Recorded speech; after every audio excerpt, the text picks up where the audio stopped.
Hi friends, I am artist Santhakumar. சென்னையில் லலித் கலா அகாடமியில் நடக்கிற இந்த ஆர்ட் ஷோ ரொம்ப ரொம்ப ரொம்ப இம்ப்ரெசிவாக இருக்குது. ஏன்னா இதில் நானும் கலந்திருக்கேன். சென்னையில் சீனியர் ஆர்டிஸ்ட்டு கூட ஜாயின் பண்ணக்கூடிய ஒரு நல்ல ஒரு தருணம் எனக்கு கிடைச்சது. நான் வந்து கேரளா மியூரல் நேச்சுரல் கலரோடதும் நான் அதில் டிஸ்பிளே பண்ணியிருக்கோம்.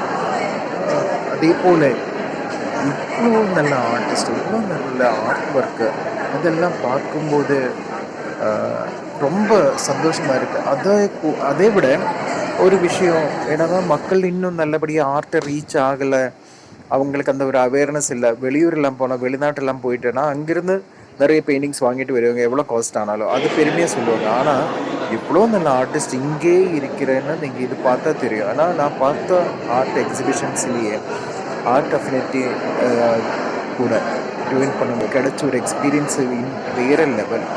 பிகாஸ் இன்னும் நான் டெவலப் இன்னும் நான் இம்ப்ரூவ் பண்ணணும், அப்படி ஒரு தாட் என்னை கொண்டு வர வைக்கக்கூடிய அளவில் அற்புதமான ஓவியர்கள் இதில் கலந்துக்கிட்டு இருக்கு. ரொம்ப ரொம்ப பியூட்டிஃபுல்லான ஒர்க்ஸு, ஸ்கல்ப்சர்ஸ் ஆனால் கூட வுட்டிலும் இருக்குது, மெட்டல்லும் இருக்குது. அதே மாதிரி அப்ஸ்ட்ராக்ட்ஸு, நேச்சுரலு, அவ்வளோ சொல்லிகிட்டே போகலாம். ஒவ்வொரு தீமு, ஒவ்வொருத்தரோட க்ரியேட்டிவிட்டி, எவ்ரி திங் பார்க்கும்போது நம்ம வந்து ஒரு வேறு ஒரு உலகத்துக்கு போகிற மாதிரி இருக்கும். நான் நிறைய ஆர்ட் எக்ஸிபிஷன்ஸ் பார்த்துருக்கோம், ஆனால் ஃபஸ்ட் டைம் தான். அதுக்கு முன்னாடி பிகினர்ஸ் எல்லாருமே இருந்தாங்க, ஆனால் இவ்வளோ ஒரு யூனிட்டி நான் ஃபஸ்ட் தான் பார்க்குறேன். ஏன்னா என்னோட எக்ஸ்பீரியன்ஸ் மட்டும்